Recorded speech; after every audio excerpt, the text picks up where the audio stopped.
I've recently been getting back into Magic the Gathering, and more specifically Modern, just because I love the format. One of the first decks I usually come back to every time I have this phase of playing this game is this mono green Stompy deck. This deck is really cheap, it's really easy to pilot, and it's just a lot of fun to play. It's a little bit limiting in the amount of things you can do. However, at the end of the day, if you're just trying to win the game and slap some creatures down and turn them to the left or to the right, this is a perfect deck.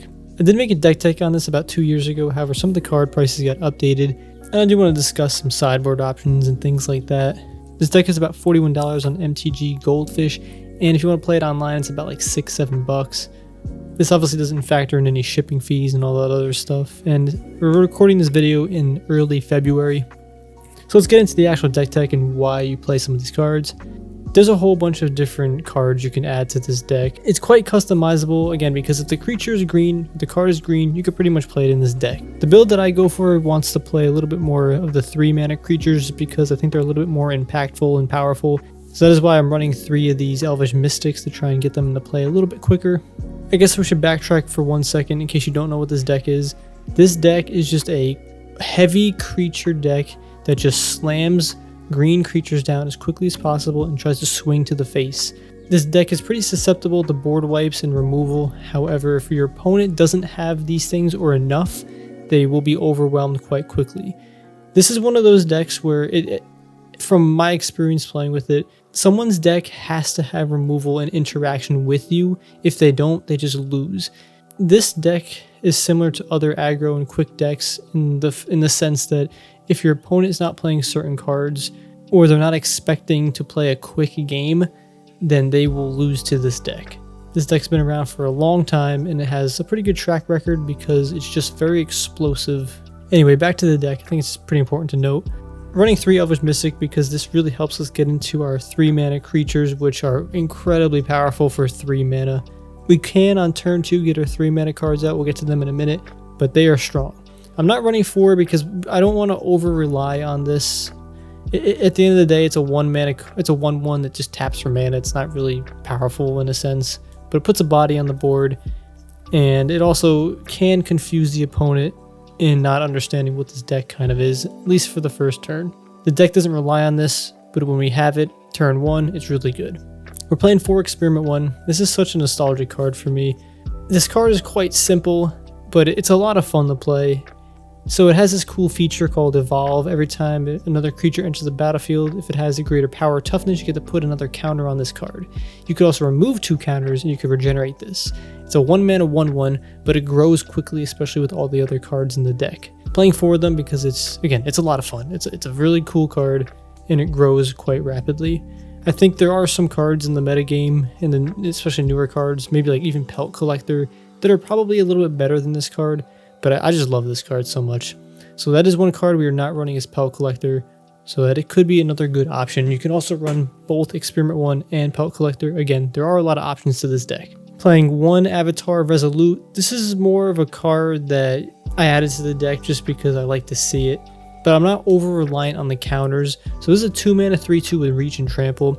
Enters the battlefield with +1 counters on it for each other creature with a +1 counter on it.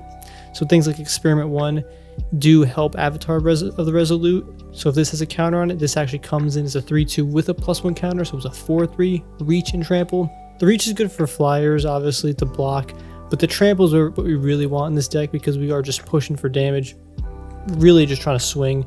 I would probably say 1 to 3 copies of this is probably like the best. Again, we do have other cards in the deck that do put counters, but this deck isn't a counter deck, and I think there's just some other better cards that you can play as opposed to this, but at least playing 1 because when you get that extra counters from this card, it really pays off and puts you ahead. We got 1 Barkhide Troll, 2-mana 2/2, however enters the battlefield with a +1 counter, so it's a 2-mana 3/3. You can then pay 1 to remove the counter, and then it gains hexproof to the end of the turn. This is good in just getting the creature, I guess, more survivability. There is a lot of times though you're playing this deck where you're not leaving that 1 mana open because you're just continually slapping down creatures. However, when you know that your opponent probably has a removal spell, maybe Fatal Push, maybe like a Lightning Bolt, just something like that, you can at least play around that, and this gives you the option to do so. This also again pairs well with Avatar of the Resolute. But yeah, running 3 of these. Strangleroot Geist, love this card too.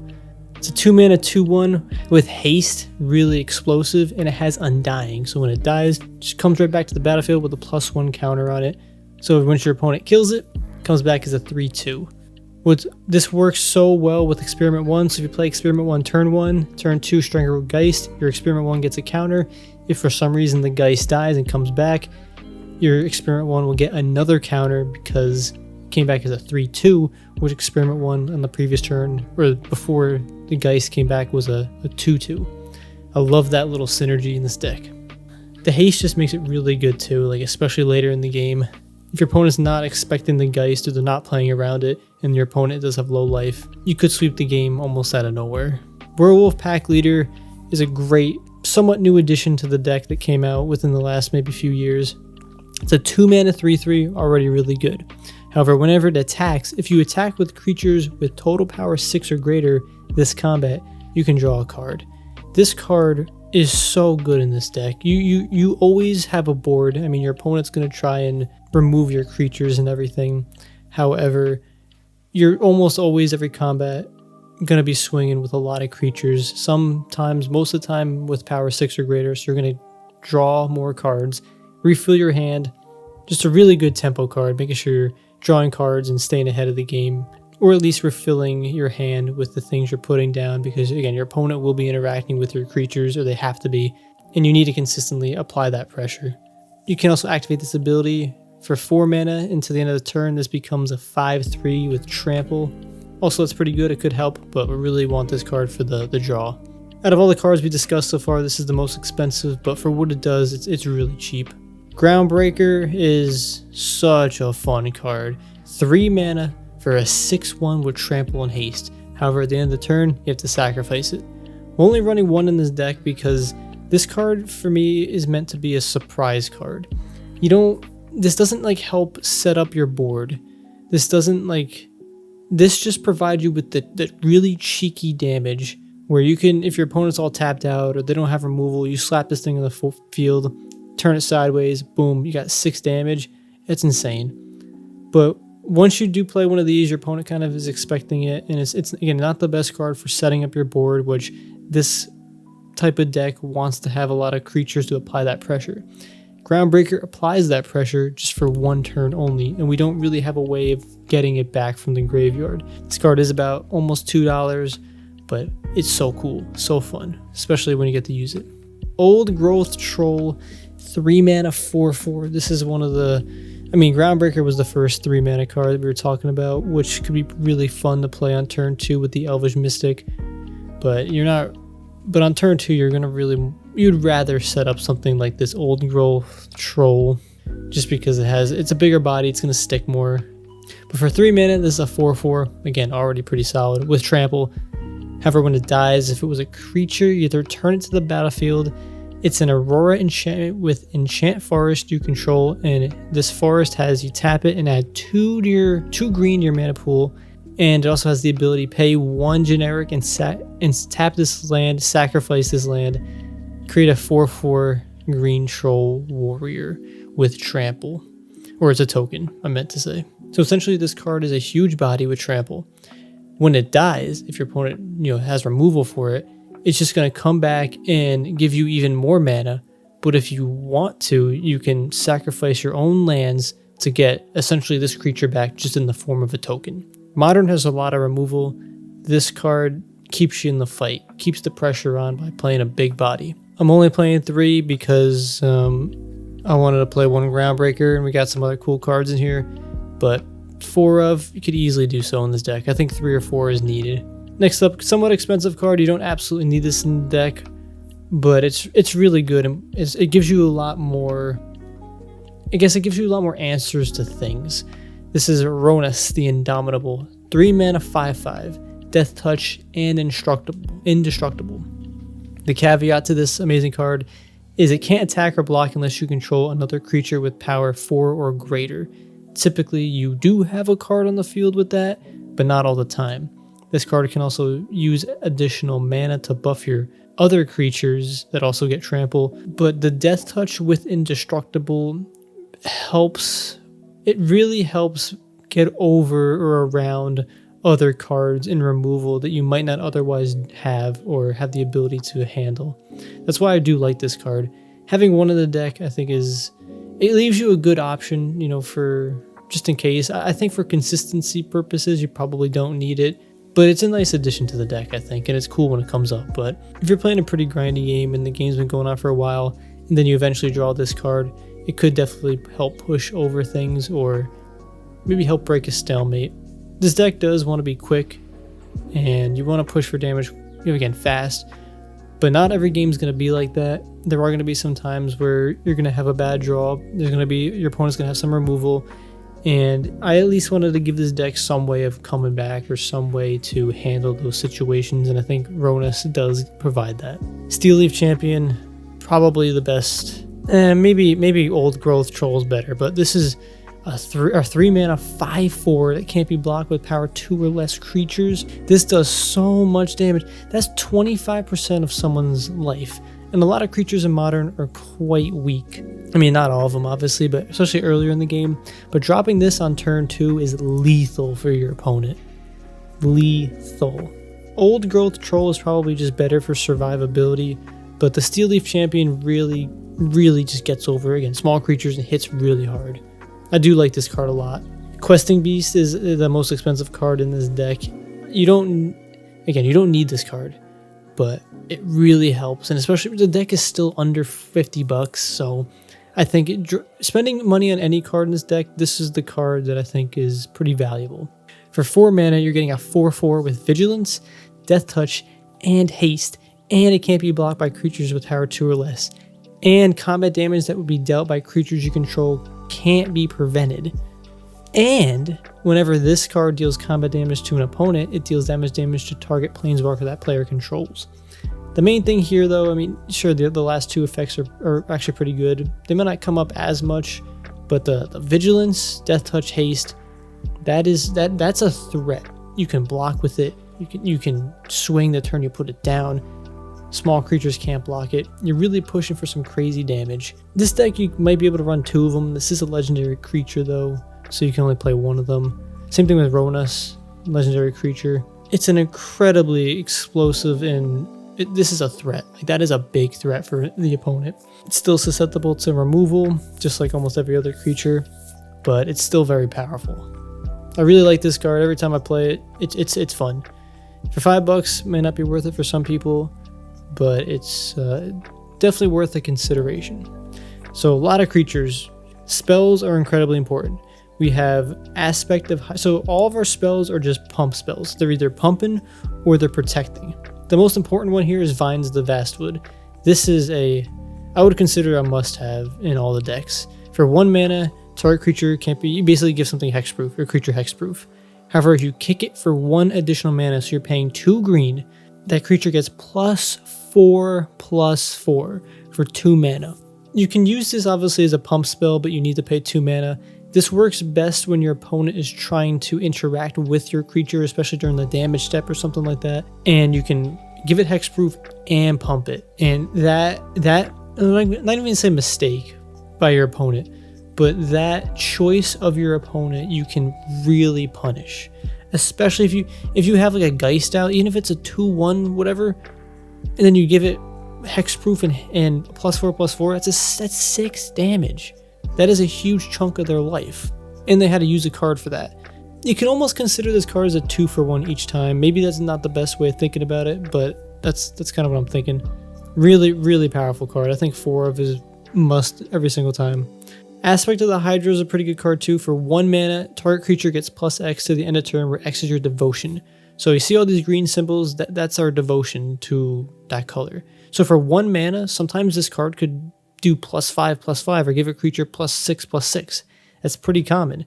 If you have Old Growth Troll and Experiment 1 and like Strangleroot Geist out, which is again a pretty common board, that's 6 green symbols. So for your 1 mana card, your creature gets +6/+6.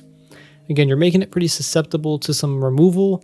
If your opponent does interact with your card, your creature, when you do buff it, that's a pretty big hit. So you got to be careful. You got to be strategic when you use these things.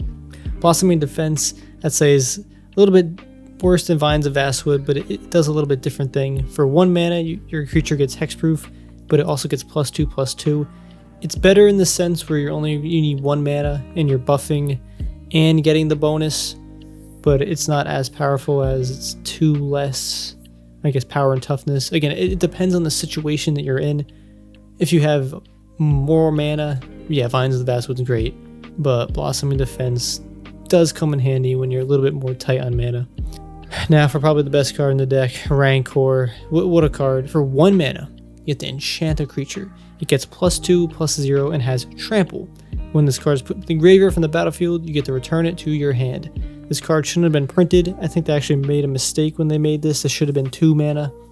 The fact that something gets +2 and has trample, you get to equip a creature, is already really good. The fact that every time it goes to the graveyard you get it back to the hand, that's even better. I've seen some builds run 2 or 3 of these, which I can kind of understand why, because if their creature dies, you're just getting this back to your hand anyway.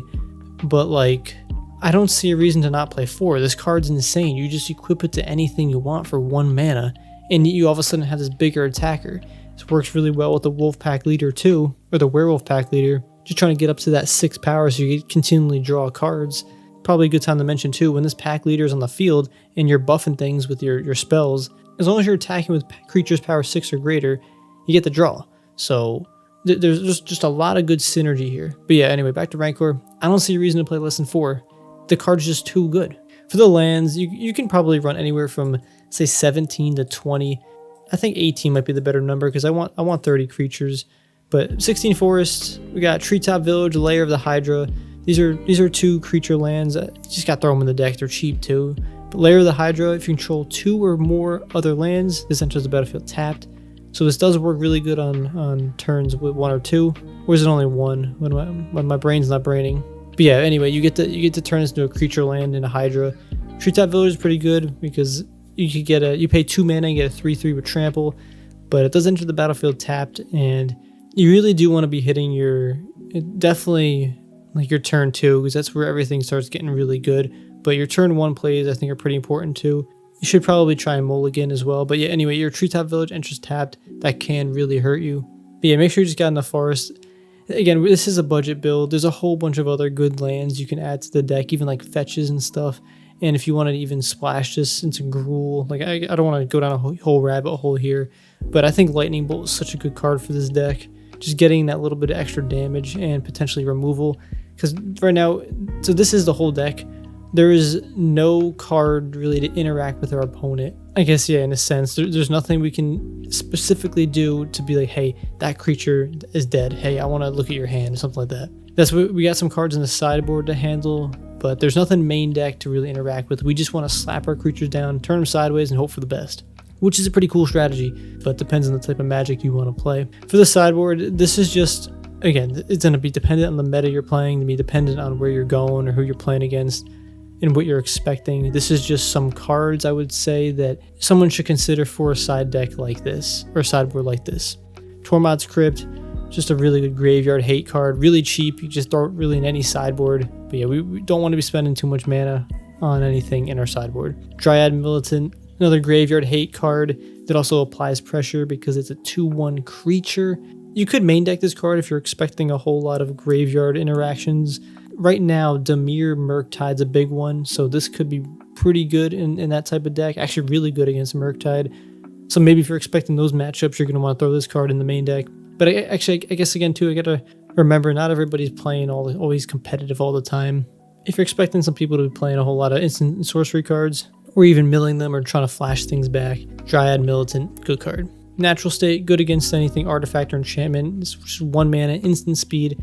However, the limiting factors, it's only something 3 or less. Dampening Spear, again, if you're playing against big mana decks, or I guess most specifically Eldrazi Tron's a really big one right now. This slows down their mana base. This does hurt us in the sense that the secondary effect, each spell a player casts costs 1 more to cast for each other spell that player would cast or has to cast this turn.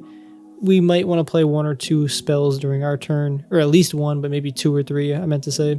And that can really affect us. But the decks that you're playing against, I think this has a more powerful, at least the first effect is more powerful that it would slow them down more than it would slow this deck down.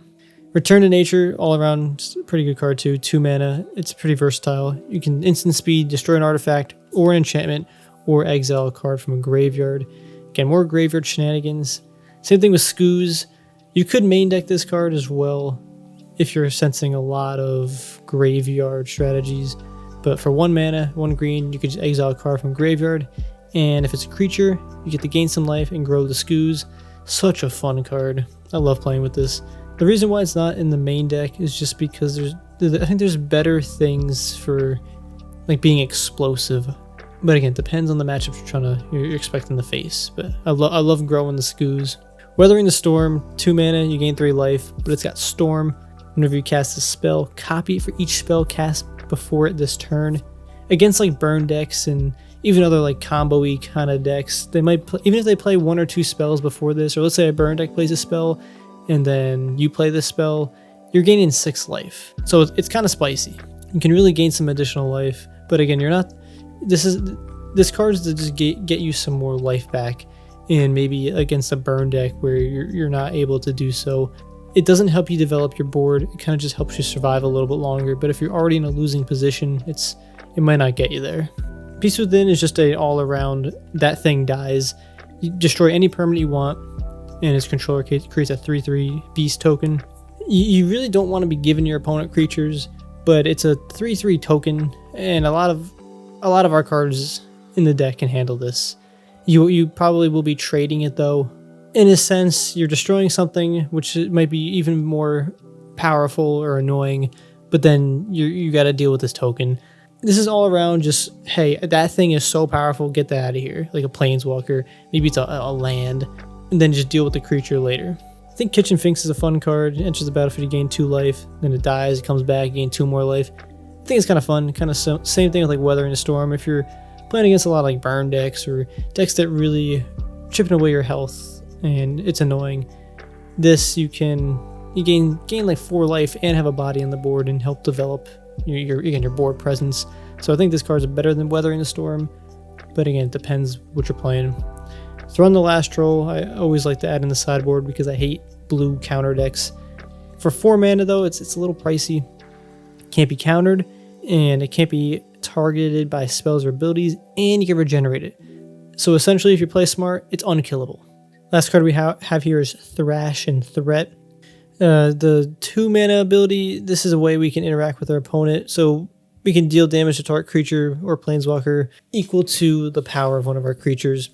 This is, I think I originally had this in the main deck just because we wanted some way of interacting with creatures or planeswalkers, but I ended up throwing it in the sideboard just because I wanted to just make this deck as go to the face as possible. The other effect of this, you can create a 4/4 beast token with trample, which is pretty good for 4 mana. It's a pretty fair card, but having the thrash effect is what you'd probably do more. But that at least gives us some interaction with our opponents. Again, there's a lot of ways to build this type of deck. There's a lot of different cards. Some of them I didn't even name here. There's a lot of good upgrades too, like Heroic Intervention is probably the easiest, best upgrade. And for 2 mana, instant speed, you can protect everything on the field, but it's like $10, so it's in comparison to the overall price of this deck, it's kind of expensive. But everything in this deck is really cheap, and you can knock off $5-10 just by not playing Questing Beast and Ronas. So you got to kind of pick your poison here. But I think the Rancor, the Vines of Vastwood, absolutely essential. Same thing, the Steel Leaf Blade, you can see it's $3. Werewolf Pack Leader, they're just core powerhouses in the deck. I think you just need it. I might be running some of this on Magic the Gathering Online just because I haven't played this deck in a while, and I don't exactly know how it compares up to the metagame in Modern. So that'd be kind of cool to see how it does. But again, I know a lot of people, especially playing on a budget, they're not all interested in the competitive or meta scene, but it is kind of fun to be able to take a really cheap deck like this, bring it to your locals, and just kind of literally stomp everybody, because it does have that potential. It may not win you the Grand Prix, but you'll steal some games, because if people don't have the answers to a huge board of creatures, then they just lose. Anyway though, check out some of the videos on the channel. We got some more Magic the Gathering videos coming. I've been enjoying this game again. Alright, take care everybody.